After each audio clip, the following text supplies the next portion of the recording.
पिछले दिनों एक अंतर्राष्ट्रीय संस्था है जो पोल्यूशन पे काम करती है, उसने भारत को लेकर के जो आंकड़े दिए हैं, इसको लेकर के हम समझने की कोशिश करते हैं कि असलियत क्या है। कहीं ये भारत को बदनाम करने की कोशिश तो नहीं है। इस संस्था का नाम है international council on clean transportation. इन्होंने रिपोर्ट में दावा सर ये किया हुआ है कि भारत में हर 6 मिनट में एक मौत पोल्यूशन की वजह से हो रही, अस्थमा या उससे संबंधित तमाम सारी बीमारियां। इस पर आप क्या कहेंगे? देखिए, इस तरह की सी बहुत सारी ऐसी संस्थाएं हैं जो अपने आप को अंतर्राष्ट्रीय क्लेम करती हैं, पर उनका रिसर्च का क्या बेस है ये कभी नहीं बताते। इस संस्था से ये भी पूछना चाहिए कि कनाडा के जंगलों में भयंकर आग लगी है, कैलिफोर्निया, सैन फ्रांसिस्को, वहाँ पर जो air quality index system deteriorate हुआ आ रहा है, उससे क्या इम्पैक्ट आ रहा है। पूरे विश्व में एक एजेंसी है WHO, वर्ल्ड हेल्थ ऑर्गेनाइजेशन, वो ऑथेंटिक रिपोर्ट सभी देशों की देती है, हम उस पर विश्वास करते हैं। भारत की बात करें तो हमारा भारत सरकार का स्वास्थ्य मंत्रालय है, उसकी रिपोर्ट की बात करें तो वो देते हैं। बहुत सारी ऐसी एजेंसी जो भारत को बदनाम करने के लिए इस तरह की रिपोर्ट देती है, इनका कोई बेस नहीं होता। मैं ऐसी रिपोर्टों को नहीं मानता। अगर WHO या ICMR या इस तरीके से स्वास्थ्य मंत्रालय द्वारा कोई अगर या एम्स के द्वारा कोई ऐसी रिपोर्ट हो तो उसमें तथ्य होते हैं, उसको ना आना चाहिए।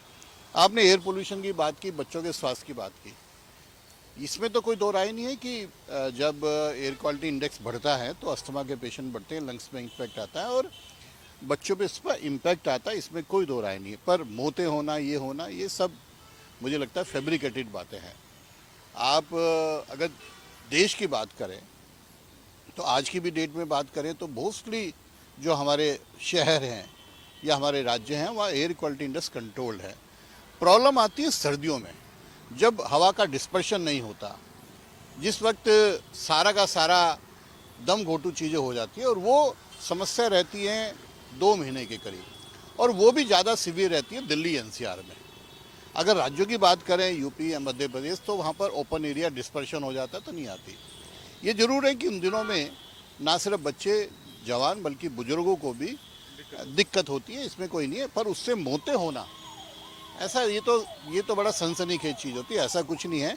उसमें भी प्रिकॉशन होता है। और एक चीज़ और भी देखिए, पोल्यूशन की बात करते हैं, अगर हम अपने घर की स्थिति देखें, जो हमारी किचन में, रसोई घर में जो एयर पोल्यूशन होता है वो कभी काउंट नहीं हो रहा, उसका बड़ा इम्पैक्ट है। आज जो हमारी माताएं बहनें जो रसोई में काम करती हैं, जो जब खाना बनाती है उसका जो धुआं निकलता है, जब आप खाने से बनाते हैं, आप सब बहुत सारी चीज़ें हैं, वो भी स्वास्थ्य को इम्पैक्ट करता है। तो उसको भी, अगर आपके पास वेंटिलेशन नहीं है, चिमनी नहीं है, तो वो भी इम्पैक्ट है।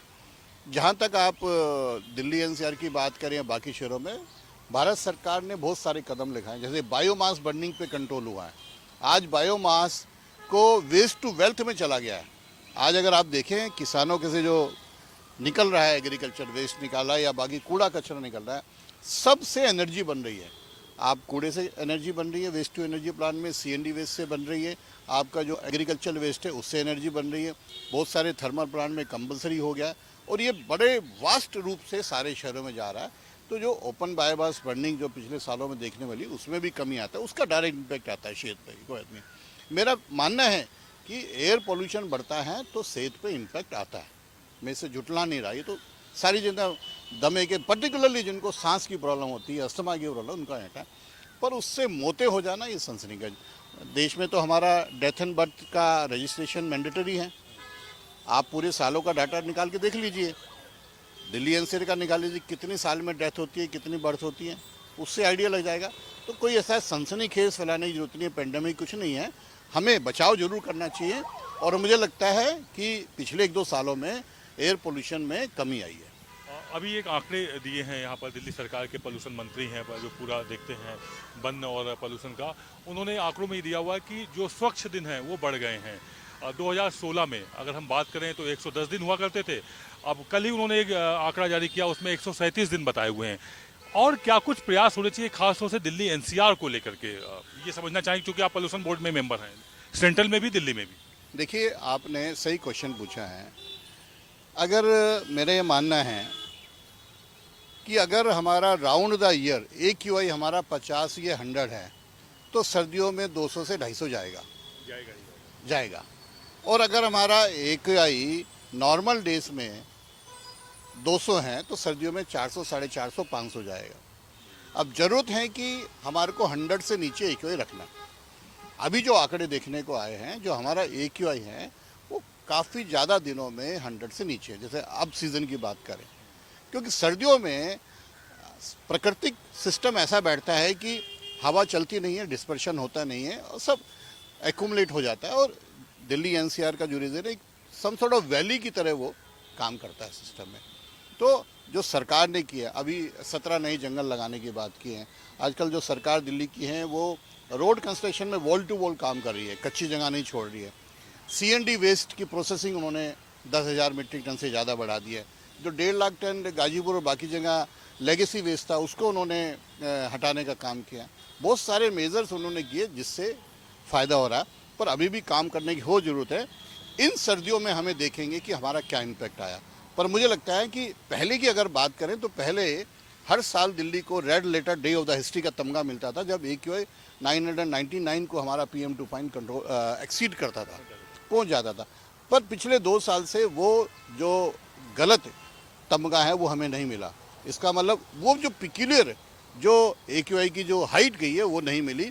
ये जरूर है, लास्ट ईयर भी 450 और 500 के बीच में पहुंचा है, पर नंबर ऑफ अच्छे डेज की जो बात करें वो बढ़े हैं। सच्चाई है, यानी कि अब हमारा करीब 150 के करीब ऐसे दिन हैं जब AQI 100 से नीचे है। और मुझे उम्मीद है कि आगे भी स्थिति रहने वाली है। ये वाला जो सीज़न आएगा ये हमें बड़ा इसको देखने वाली स्थिति है, क्योंकि जो 1-1.5 साल से दिल्ली सरकार ने काम किए हैं उसका इम्पैक्ट अब देखने को मिलेगा। एक बड़ा सवाल ये भी है कि जाम बहुत लगता है, व्हीकल्स बहुत बढ़ गए हैं दिल्ली में, दिल्ली NCR में या महानगरों में, बेंगलोर हो या कोई भी महानगर है, तो उससे निजात पाने की कोई प्लानिंग सेंट्रल गवर्नमेंट के द्वारा, क्योंकि जो व्हीकल पोल्यूशन है ये भी बड़ा कारण है एयर पोल्यूशन में, बड़ी जिम्मेदार, मतलब एक बड़ा रोल प्ले करता है ये। देखो, आपने बिल्कुल सही कहा। दिल्ली की बात करें तो करीब 1 करोड़ के करीब 2 व्हीलर और 4 मिलाकर हैं। सरकार जो अब EV पे जा रहा है, EV पे सब्सिडी दे रहा है, EV व्हीकल जितनी भी एमिशन नहीं है। और मैं एक चीज़ और कहूँगा, जो आजकल बड़ा डिस्कशन का एथेनॉल का आ रहा है, E20 की बात हो रही है। E20 अगर हम इस्तेमाल करते हैं, हमारा नॉक्स का एमिशन ख़त्म होता है, हमारा कार्बन का एमिशन कम होता है हमारा। तो इसका मतलब उससे हम एयर पोल्यूशन को कम करने में हम फ़ायदा कर रहे हैं। मुझे लगता है कि कुछ ना कुछ सरकार को ऐसी व्हीकल की पॉपुलेशन को कम करने के लिए काम करना है। जो दिल्ली सरकार ने अब कहा है कि 2027 तक हम जो पब्लिक ट्रांसपोर्ट वो सारी EV पे करेंगे, एक ये अच्छा कदम है। पर लोगों को भी मुझे लग रहा है EV पे स्विच करना चाहिए। एक तो बचत होती है, दूसरा पोल्यूशन नहीं होता। पर एक प्रॉपर एक पूरे देश की कोई ऐसी पॉलिसी ज़रूर बननी चाहिए कि जो हमारा व्हीकुलर, क्योंकि जो पर्टिकुलर मैटर 2.5 है उसका मेजर सोर्स व्हीकल पॉल्यूशन है, पर्टिकुलरली डीजल और पेट्रोल का। तो जितना हम EV पे स्विच करेंगे, जितना हम इथेनॉल पे स्विच करेंगे, वो हमारे लिए बेटर है। पर फिर भी मेरा ये मानना है कि व्हीकुलर पॉपुलेशन को रेगुलेट करने की ज़रूरत है।